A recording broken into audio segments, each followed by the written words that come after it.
খুলনায় শহীদুল ইসলাম নামের এক ব্যক্তির পুরুষাঙ্গ কেটে পালিয়ে গেছে তার কথিত স্ত্রী। বৃহস্পতিবার গভীর রাতে নগরীর ফেরিঘাট মোড়ের মৌসুমী হোটেলে এই ঘটনা ঘটে। বর্তমানে তিনি খুলনা মেডিকেল কলেজ হাসপাতালে চিকিৎসাধীন রয়েছেন।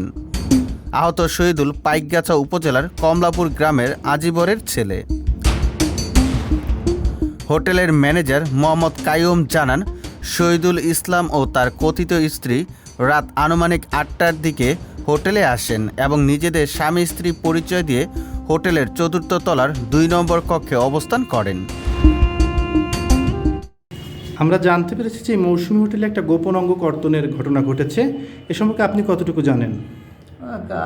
গত রাত্রে একটা রুম নিয়েছিল, একটা গেস্টে স্বামী স্ত্রী পরিচয় দিয়ে রুমে ঢুকছে ৮টার দিকে, ৮:০০-৮টার দিকে। আবার রাত্রে ২:৩০টার দিকে আমাদের নাইমে গেছে।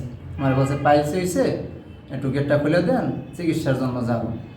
এই এতটুকু জানি। তারপরে আমি দুপুরে নামাজের পরে পুলিশ আসার পরে বিষয়টা আমি জানি যে আর গোপন নম্বর কাটা তাদের বাসস্থান। শহীদুলের কথিত স্ত্রী ম্যানেজার কাইয়ুমকে ঘুম থেকে ডেকে ওঠান এবং তাকে ওই কক্ষে নিয়ে যান।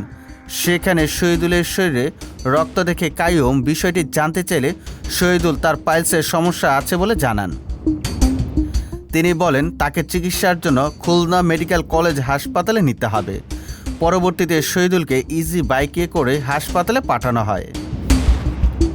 উক্ত বিষয়ে আহত শহীদুল ইসলাম কোনো কথা বলতে রাজি হননি। সুজিত মণ্ডল, সবার কথা।